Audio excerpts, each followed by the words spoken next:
മതനിയമം വലിച്ചു കീറാൻ 4 ദിവസം ചർച്ച. അവിടെ അറിയാത്ത ഒരു കാര്യം കൂടി ഞാൻ പറഞ്ഞുതരാം. എന്തിനാണ് ചാനലുകൾ മുസ്ലിം പണ്ഡിതന്മാരെ പുറകെ നടക്കുന്നത്? പല ആളുകളും മനസ്സിലാക്കാത്തൊരു കാര്യമാണ്. മുസ്ലിം പണ്ഡിതന്മാരെ ഒരു ചർച്ച വന്നാൽ അതിന് നല്ല എരിവും പുളി ഉണ്ടാവും. അതിന്റെ കമന്റ് ബോക്സുകൾ ഇങ്ങനെ നിറയും. പരസ്പരം സംഘടന നോക്കിയിട്ട്, പരസ്പരം രാഷ്ട്രീയം നോക്കിയിട്ട് അതിനെ തെറി പറയാൻ കുറെ മനുഷ്യരുണ്ടാകും.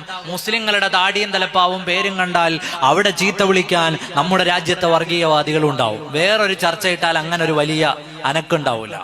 രണ്ടാമത്, നമ്മുടെ നാട്ടിലെ ചാനലുകളുടെ TRP റേറ്റിംഗുമായി ബന്ധപ്പെട്ട ബോക്സുകൾ അധികം സ്ഥാപിച്ചിട്ടുള്ളത് മലപ്പുറം ജില്ലയിലാണ്. നമ്മുടെ കേരളത്തിൽ ഏറ്റവും അധികം പോപ്പുലേഷൻ ഉള്ള മലപ്പുറം ജില്ലയിലെ വിവിധ ഇടങ്ങളിൽ ചാനലുകൾ എത്ര പേർ കാണുന്നു എന്നതിന്റെ രേഖ അടിസ്ഥാനപ്പെടുത്തി തയ്യാറാക്കാൻ വേണ്ടി സംവിധാനിച്ചിട്ടുള്ള TRP ബോക്സുകൾ സ്ഥാപിച്ചിട്ടുള്ളത് മലപ്പുറം ജില്ലയിലാണ്. മലപ്പുറം ജില്ലയിലെ മുസ്ലിങ്ങളുടെ അവരുടെ ജീവിതത്തെയും അവരുടെ നേതാക്കളെയും ചർച്ചകളിലേക്ക് വലിച്ചിടുന്നതിലൂടെ തങ്ങളുടെ ചാനലിന് ഒരുപാട് വ്യൂവർഷിപ്പ് ഉണ്ടാകുമെന്ന്, കാഴ്ചക്കാരുണ്ടാകുമെന്ന് മനസ്സിലാക്കിക്കൊണ്ടാണ് മുസ്ലിം പണ്ഡിതന്മാരെ, മുസ്ലിം നിയമങ്ങളെ, അതേത് വിഭാഗത്തിൽപ്പെട്ടവരാകട്ടെ, സമസ്തയെ, CICയെ, AP ഉസ്താദിനെ, അങ്ങനെ തുടങ്ങി ഏത് വിഭാഗത്തിൽപ്പെട്ടവരെയും, മുസ്ലിം ലീഗിനെ, മുസ്ലിം നേതാക്കളെ, പാണക്കാട് തങ്ങളെ ചർച്ചയിലേക്ക് വലിച്ചിടുന്നത് എന്തിനു വേണ്ടിയാണ്? അവരുടെ വ്യൂവർഷിപ്പ് കൂടാൻ വേണ്ടിയിട്ടാണ്. TRP റേറ്റിംഗിൽ മാധ്യമങ്ങളുടെ മത്സര രംഗത്ത് ഞങ്ങൾ ഒന്നാമതെത്തണമെന്ന് ആഗ്രഹിച്ചുകൊണ്ടാണ്. അല്ലാതെ ഈ വിഷയം ചർച്ച ചെയ്ത് തീരുമാനാക്കാനൊന്നുമല്ല, ഏതെങ്കിലും ഉസ്താദുമാരെ പുകഴ്ത്താനല്ല. ഒരു 10 ദിവസം മലബാറിലെ TV ഓഫ് ചെയ്തു വെക്കൂ.